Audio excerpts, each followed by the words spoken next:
Bejana hatinya Tuhan.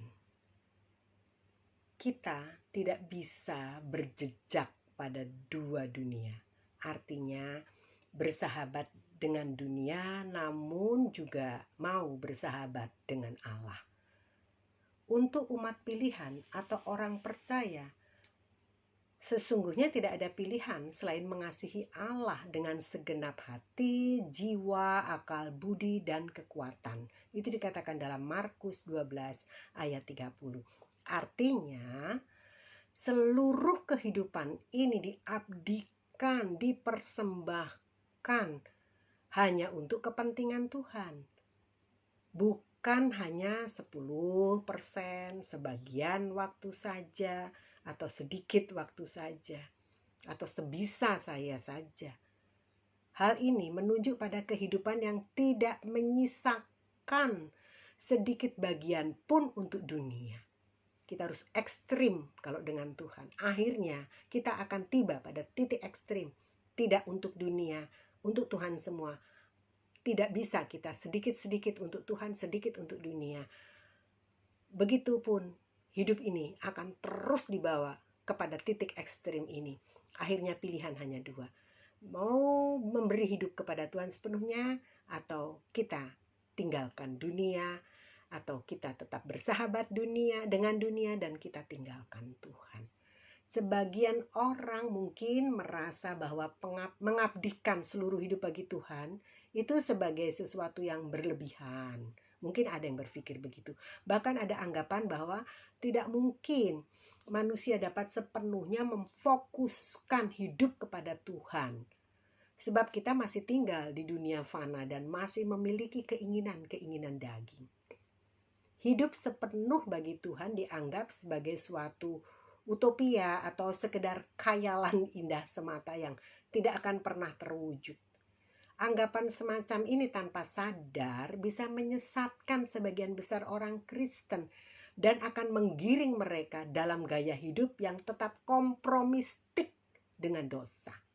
Standar hidup orang percaya adalah kehidupan Yesus sendiri, yang segenap hidupnya telah dipersembahkan bagi Bapa, bagi kehendak dan rancangan Allah Bapanya.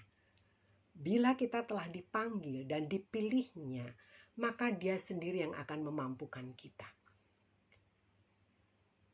Kita dapat hidup sepenuhnya bagi Dia hanya oleh kekuatan dan pertolongan dari Roh Kudus. Jika tidak, Tuhan tidak mungkin mengundang manusia untuk mengasihinya dengan segenap hati, jiwa, akal, budi, dan kekuatan. Dia Allah yang bertanggung jawab atas hidup orang percaya, yang bersedia hidup hanya bagi Dia, tunduk dan berjalan dengan iman, bukan percaya karena melihat, tapi terus mengikuti pimpinan Roh Kudus dengan iman, dengan percaya, hidup oleh percayanya. Roh Kudus berkata, Dia akan membawa kita kepada segala kebenaran. Sebab itu biarlah kita berkata, kehendak-Mu lah yang jadi, bukan kehendakku. Amin. Kehidupan Abraham dapat menjadi teladan bagi kita. Ketika ia meninggalkan Ur-Kasdim, tempat asalnya, sebenarnya Abraham sedang meninggalkan kenyamanan. Hidupnya hanya demi kepentingan menemukan negeri yang Allah janjikan dan yang belum pernah dilihatnya. Tidak hanya sampai di situ. Dalam perjalanan menemukan negeri yang Allah janjikan, Ishak, putra tunggalnya dan yang sangat dikasihinya sebagai anak janji itu, diminta oleh Allah untuk menjadi korban persembahan baginya, ganti korban binatang sembelihan. Abraham tentu mengalami dilema, pergolakan dalam batin yang sangat luar biasa sebagai seorang ayah yang oleh janji ia memperoleh anak itu dengan susah payah. Di usia yang sudah sangat lanjut, begitupun dengan istrinya. Saudara yang kekasih di dalam Tuhan, sebagai seorang kekasih Allah, ia dapat mempertanyakan mengapa Allah mengambil berbagai hal-hal yang baik dalam hidupnya. Abraham adalah sahabat Allah ya saudara. Jadi dia bisa berbicara dengan intim, dengan bebas kepada Bapa, kepada Allah. Mulai dari kenyamanan hidupnya di Ur Kasdim hingga sekarang anaknya yang tunggal, Ishak yang telah lama dinantikannya, kelahirannya itu pun akan diambil juga oleh Allah, diminta sebagai persembahan. Abraham tidak bertindak demikian. Ia melakukan taat kepada seluruh kehendak Allah. Dia melakukan apa yang dikehendaki Allah baginya untuk dilakukan, sebab ia percaya dan mengasihi Allah. Itu sebab dia layak dikatakan sebagai sahabat Allah. Inilah yang dikatakan Allah melalui malaikat Tuhan. Aku akan memberkati engkau berlimpah-limpah dan membuat keturunanmu sangat banyak, seperti pasir di laut dan seperti bintang di langit. Dan itu keturunanmu akan menduduki kota-kota musuhnya. Ucapan berkat ini muncul setelah Abraham terbukti berani mempersembahkan seluruh hidupnya, bahkan hal terbaik yang dimilikinya bagi Tuhan. Oleh sebab itu, Abraham menjadi bejana hati Tuhan yang dapat dipercayainya. Bahkan ia karena ketaatan dan kepercayaannya dan percayanya itu kepada Allah atau kepercayaannya kepada Allah, Abraham disebut sebagai sahabat Allah. Kita pun dapat menjadi bejana hatinya Tuhan jika kita percaya kepada Dia dengan sepenuh hati.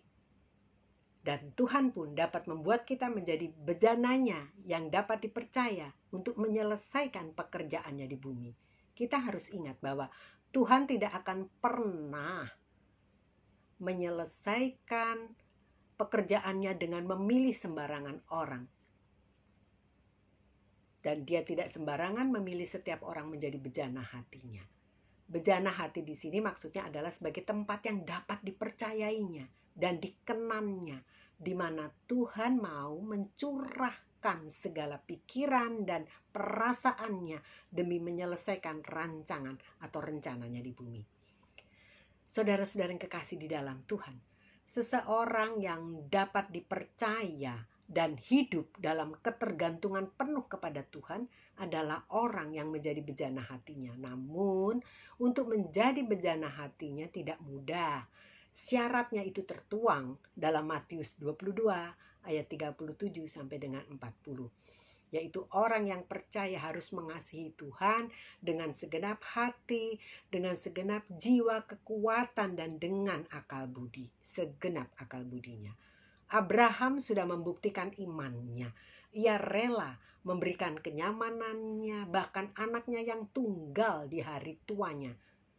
Dia melakukannya dan itulah bukti pengorbanannya.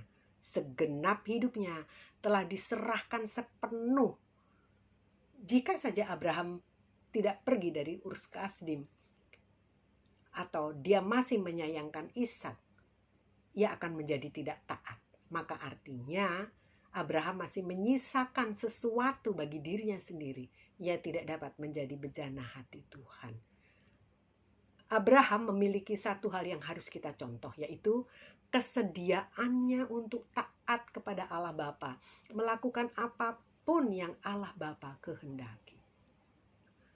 Banyak orang Kristen jangankan melakukan apa yang Bapa kehendaki, mengerti kehendaknya pun tidak.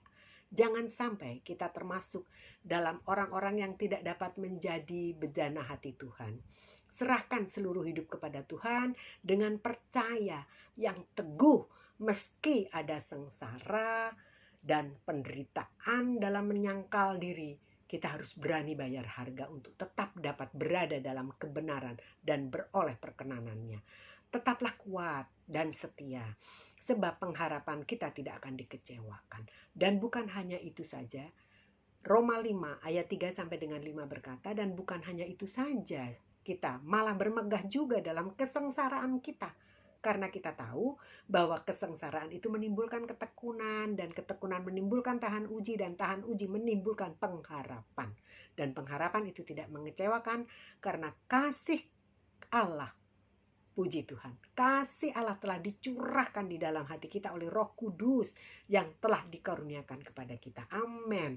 Puji Tuhan, Tuhan Yesus memberkati kita semua. Sekali Yesus, tetap Yesus. Haleluya. Puji Tuhan. Amin.